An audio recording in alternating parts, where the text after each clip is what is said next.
Welcome to my channel English with Ritu. இன்னைக்கு நம்ம டே 17 கிளாஸில் இருக்கோங்க. ஸோ இப்போ வரைக்கும் நம்ம வந்து ஃபவுண்டேஷன் எந்த இதனாலும் ஒரு பேஸ்மெண்ட் வேணும் இல்லைங்களா, ஒரு ஃபவுண்டேஷன் வேணும். அந்த ஃபவுண்டேஷனை நம்ம முடிச்சிட்டோம். இங்கிலீஷோட ஃபவுண்டேஷன் என்னன்னா parts of speech and tenses. இது ரெண்டும் முடிச்சிட்டிங்கன்னா நம்ம வந்து இங்கிலீஷோட ஃபவுண்டேஷன் வந்து முடிச்சிட்டோம்னு அர்த்தம். சரிங்க, ஒரு சென்டென்ஸ்னாலே நம்ம சொல்லியிருந்தோம் சப்ஜெக்டும் வேர்பும் சேர்ந்தாதான் ஒரு சப்ஜெக்ட், அதுதான் ஒரு சின்ன சென்டென்ஸ் ஃப்ரேம் பண்ணுறதுக்கே அது வேணும்னு சொல்லிட்டு. ஸோ ஒரு சென்டென்ஸை வந்து எந்தெந்த விதமாக நம்மளால் ஃபார்ம் பண்ண முடியும், அதாவது எந்தெந்த விதமாக, அதாவது சென்டென்ஸோட பேட்டர்ன்ஸ், அதுதாங்க இன்றைக்கி நம்ம பார்க்க போகிறோம். என்னென்ன சென்டென்ஸ் பேட்டர்ன்ஸ் இருக்குன்னு, அந்த சென்டென்ஸ் பேட்டர்ன்ஸ் கீழே எது எது வச்சு நம்ம ஃபார்ம் பண்ண முடியும், அதோட காம்பனன்ட்ஸ் என்னென்னு பார்த்தீங்கன்னா சப்ஜெக்ட், வேர்ப், ஆப்ஜெக்ட். ஆப்ஜெக்டில் ரெண்டு டைப்ஸ் இருக்குங்க, டைரக்ட் ஆப்ஜெக்ட், இன்டைரக்ட் ஆப்ஜெக்ட். ஓகேங்களா, சப்ஜெக்ட் வேர்ப் ஆல்ரெடி நம்மளுக்கு தெரியும். அடுத்து ஆப்ஜெக்ட், ஆப்ஜெக்டில் ரெண்டு விதம் இருக்குது, ஒன்று டைரக்ட் ஆப்ஜெக்ட், இன்னொன்று இன்டைரக்ட் ஆப்ஜெக்ட். அடுத்து காம்ப்ளிமெண்ட், அடுத்து அட்ஜெக்ட். ஏதாச்சும் டவுட் இருக்கா? ஒன்றும் இல்லைங்க, வெறும் 1 2 3 4 5 5 காம்பனண்ட் தான் இருக்குது. சப்ஜெக்ட் வேர்ப் ஆல்ரெடி நமக்கு தெரிஞ்சது, அப்புறம் ஆப்ஜெக்ட், அட்ஜெக்ட், காம்ப்ளிமெண்ட். ஆப்ஜெக்டில் ரெண்டு டைப்ஸ் இருக்குது. ஓகே தானே? இதில் வந்து டைரக்ட் ஆப்ஜெக்ட் அப்படின்னா என்னன்னு ஃபஸ்ட் பார்த்துக்கலாம். இது ஃபஸ்ட் என்னன்னு சொல்லிடுறேன், அதுக்குள்ளே ஒன்றுமே புரியலன்னு நினைக்காதீங்க. எக்ஸாம்பிள் சொல்லி கொடுத்துட்டேன்னா உங்களுக்கு புரிய ஆரம்பிச்சிடும். ஓகேவா? ஸோ வந்து டைரக்ட் ஆப்ஜெக்ட்னா என்னங்கிற கொஸ்டின், வாட், என்ன அப்படிங்கிற கொஸ்டினை ஆன்சர் பண்ணும். ஓகேங்களா?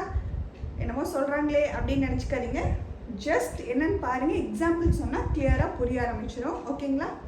அடுத்து indirect object. Indirect object who, யாரு அப்படிங்கிற கொஸ்டினை ஆன்சர் பண்ணும்.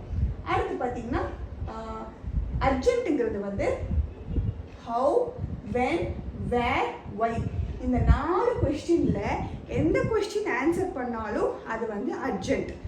சொல்லுங்கள், how, when, where, why. How, when, where, why ஒரு 4-5 தடவை சொல்லி பாருங்க, அந்த 4 நின்றும். ஹவுனா எப்படி, எங்கே, வேர், வேர் எங்கே, வென் எப்போ, ஒய் ஒய் எப்படியா, ஒய்னா எப்படி, ஹவ், ஹவ் எப்படி, ஒய் எதுக்கு, அவ்வளோதான். இந்த 4 கொஷின்ஸ் ஆன்சர் பண்ணிச்சுன்னா அது அர்ஜென்ட்.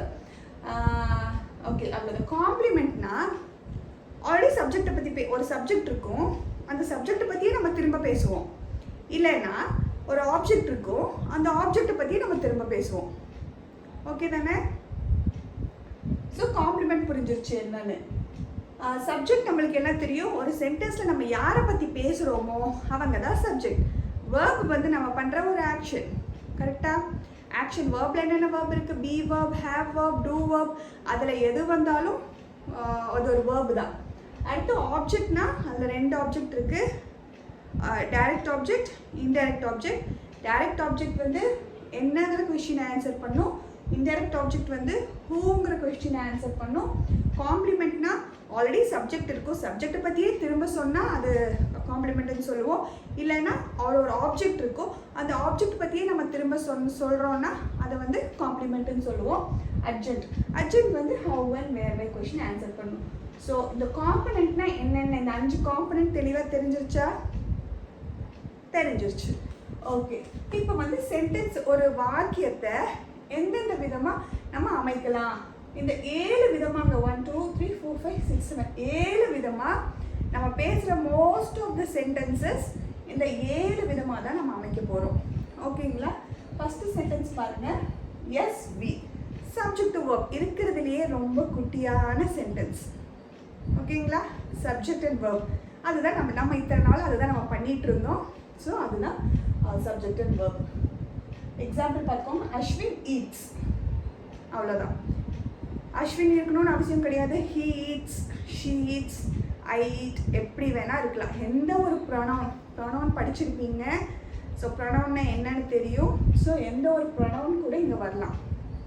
ஓகேங்களா? சப்ஜெக்ட் யாரை பற்றி பேசுகிறோம், அஸ்வினை பற்றி.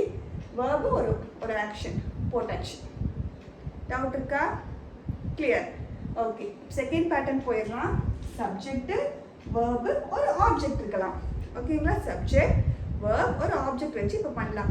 ஆப்ஜெக்ட்னா என்ன சொல்லியிருந்தேன், 2 ஆப்ஜெக்ட் இருக்கு, ஆனால் ஒரு சென்டென்ஸில் ஒரே ஒரு ஆப்ஜெக்ட் இருந்தால் அது என்னங்கிற கொஸ்டினுக்கும் ஆன்சர் பண்ணலாம், இல்லை யாருங்கிற கொஸ்டினுக்கும் ஆன்சர் பண்ணலாம். இது பார்க்கலாம். Ashwin eats apple. Ashwin eats என்ன சாப்பிட்றான்? ஆப்பிள். ஸோ ஒரு ஆப்ஜெக்ட்னா என்னங்கிற கொஸ்டினை ஆன்சர் பண்ணும் இல்லாட்டி யாருங்கிற கொஸ்டின் ஆன்சர் பண்ணும். இது 2 கொஸ்டினும் ஆன்சர் பண்ணி ஒரு சென்டென்ஸ் வந்துச்சுன்னா அது டைரக்ட் ஆப்ஜெக்டும் இருக்குது, இன்டைரக்ட் ஆப்ஜெக்ட் இருக்குதுன்னு சொல்லுவோம். அது அடுத்ததான் வரப்போகுது, அப்போ பார்க்கலாம். ஸோ இதில் வந்து அஸ்வின் என்ன சாப்பிட்றான்? ஸோ இங்கே வந்து ஆப்பிள் சாப்பிட்றான்னு இருக்கா. ஸோ இதுதான் ஆப்ஜெக்ட். என்னங்கிற கொஸ்டினுக்கு இது பதில் கொடுத்துருக்கு. ஸோ அதனால் இதை நம்ம ஆப்ஜெக்ட்னு சொல்கிறோம். ஓகேயா? இதில் டவுட் இருக்கா? இல்லை. ஓகே. அடுத்து பார்த்தீங்கன்னா எஸ்பிசி. சினா என்ன? காம்ப்ளிமெண்ட். காம்ப்ளிமெண்ட்னா என்ன சொல்லியிருந்தேன்? அந்த சப்ஜெக்ட்டு திரும்பி அந்த சப்ஜெக்டை பற்றியே ஒரு பேசும், இல்லைன்னா ஒரு ஆப்ஜெக்ட் இருக்கும், அந்த ஆப்ஜெக்ட் பற்றியே நம்ம பேச போகிறோம். அப்படி இருந்தால் தான் அது காம்ப்ளிமெண்ட். வாங்க ஒரு எக்ஸாம்பிள் பார்க்கலாம். Ashwin is happy. அப்போது இதில் வந்து சப்ஜெக்ட் எது? அஸ்வின் தான் சப்ஜெக்ட். ஸோ இதில் வந்து ஹாப்பி, யார் ஹாப்பியாக இருக்கா? அஸ்வின் ஹாப்பி. திரும்பியும் இந்த ஹாப்பி சப்ஜெக்டை பற்றி தான் சொல்லுது. ஸோ இது வந்து காம்ப்ளிமெண்ட். ஆல்ரெடி ஒரு வேர்டு திரும்பியும் சப்ஜெக்டை பற்றியே சொல்லணும், இல்லைன்னா ஏதோ ஒரு ஆப்ஜெக்ட் இருந்துச்சு, அந்த ஆப்ஜெக்டை பற்றியே சொல்லிச்சுன்னா அதை நம்ம காம்ப்ளிமெண்ட்னு சொல்லுவோம். ஓகேங்களா? அடுத்த பேட்டர்ன் பார்த்தீங்கன்னா எஸ்விஏ. எஸ்விஏங்கிறது என்னது? அட்ஜெக்ட்.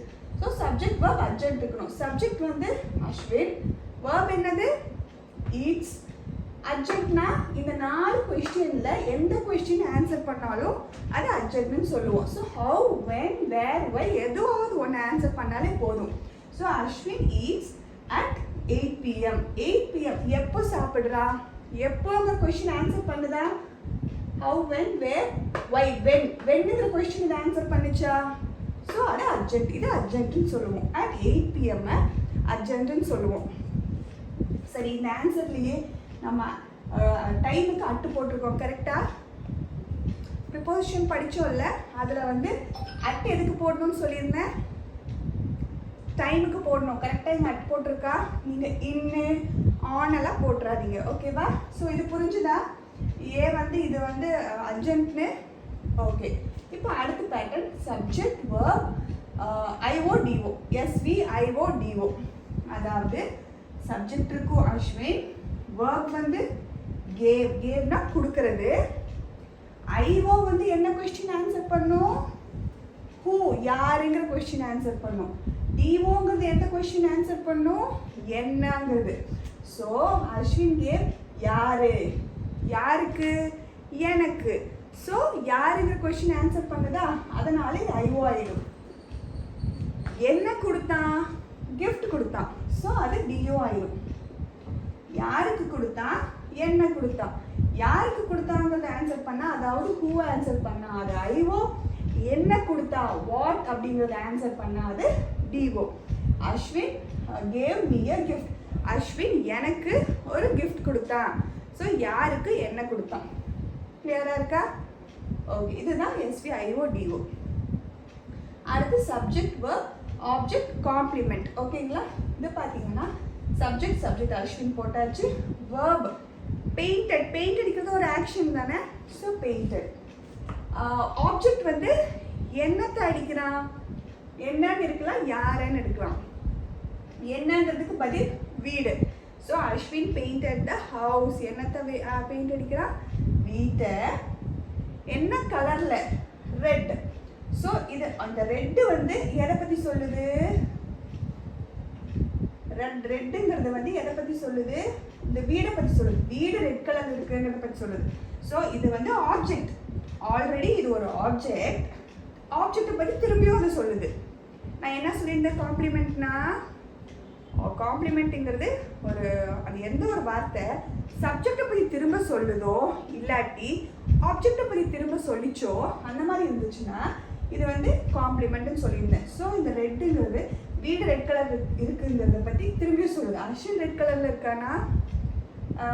பெயிண்ட் அடிக்கிறதுக்கும் கலருக்கும் சம்மந்தம் இருக்கா? இல்லை. வீடு ரெட் கலர். இதை திரும்பியும் இதை பற்றியே நம்ம அந்த ஆப்ஜெக்டை பற்றியே சொன்னனால இதை காம்ப்ளிமெண்ட்டுன்னு சொல்கிறோம். ஓகேங்களா? ஸோ அடுத்து SVOA. இந்த பேட்டர்ன் வந்து அஸ்வின் புட் ஓ எப்படி இருக்கணும், ஒன்னா யாருக்கு இல்லாட்டி என்னன்னு இருக்கணும். கே புட் த கப், என்னத்தை என்ன கப்பை on the table, Ashwin table மேலே கப்பை வச்சான் அப்படிங்கிறது. So Ashwin put the cup, என்னத்தை என்னங்கிறது வருதுன்னா அது ஆப்ஜெக்ட் ஆகிடும். A on the table, table மேலே என்னது கப்பு. திரும்பியும் இல்லை இது ஆன் த டேபிள்ங்கிறது ஏ வந்து ஹவு வென் வேர் வை. இது ஆன்சர்னா எங்கே வச்சான் டேபிளில், எங்கேங்கிறது எங்கேன்னா வேறுங்கிறது பதில் சொல்லுதா. ஸோ இது ஏ ஆகிடும். ரொம்ப ரொம்ப ஈஸி தாங்க, இதில் ஒன்றும் கஷ்டம் கிடையாது. கேட்டு பாருங்க. அஸ்வின் ஈட்ஸ் அட் எப்போங்கிற எதை கேட்குது. ஸோ அது ஏயாக தான் இருக்கும் கண்டிப்பாக. அப்புறம் அஸ்வின் பெயிண்டட் த ஹவுஸ் ரெட்னா அஸ்வின் SB நம்மளுக்கு தெரிஞ்சிடும். த ஹவுஸ் என்னத்தை, ஸோ கண்டிப்பாக அது ஓவாக தான் இருக்கும். ரெட் எதை பற்றி சொல்லுது, வீடு கலர் ரெட் கலர் இருக்குன்னு பற்றி சொல்லுது. ஆல்ரெடி ஆப்ஜெக்டை பற்றியே சொல்லுது, இல்லைன்னா சப்ஜெக்ட் பற்றியே சொல்லிச்சுன்னா அது சி. இந்த மாதிரி ஈஸியாக கண்டுபிடிச்சிடலாங்க. ஓகேங்களா? ஸோ இதெல்லாம் கிளியராக புரிஞ்சுதுன்னு நினைக்கிறேன். கொஞ்சம் டைம் எடுத்து ஒவ்வொரு பேட்டர்னுக்கும் SVக்கு ஒரு 5 சென்டென்ஸ், அப்புறம் SVOக்கு ஒரு 5 சென்டென்ஸ். அதாவது இது வந்து என்னங்கிற இதை வச்சு வந்துச்சு, நீங்கள் வந்து யாருங்கிறது இதை வச்சு பேசி பாருங்க. அந்த மாதிரி 5 சென்டென்ஸ் எழுதி ப்ராக்டிஸ் பண்ணி இனிமேல் பேசி பழகினா கொஞ்சம் ஈஸியாக இருக்கும். ஸோ இது மாதிரி ஒவ்வொரு பேட்டர்னுக்கும் 5 சென்டென்ஸ் ஃப்ரேம் பண்ணுங்கள். ஒரு ஹோம்ஒர்க்காக இதை எடுத்துக்கோங்க. அண்ட் இன்னையோட டே 17 கிளாஸ் முடிஞ்சது. நாளைக்கு டே 18 கிளாஸில் இஃப் கிளாஸ் பற்றியும் வென் கிளாஸ் பற்றியும் நம்ம பார்க்கலாம். ஸோ எப்பயும் போல் இந்த வீடியோ உங்களுக்கு பிடிச்சிருந்தா சப்ஸ்கிரைப் பண்ணுங்கள், லைக் பண்ணுங்கள். அண்ட் உங்கள் ஃப்ரெண்ட்ஸ் யாருக்காச்சும் யூஸ்ஃபுல்லாக இருக்கும்னு நினச்சிங்கன்னா கண்டிப்பாக இதை ஷேர் பண்ணுங்கள். சரி, ஓகேங்க, நாளைக்கு நம்ம மீட் பண்ணுவோம். பாய்.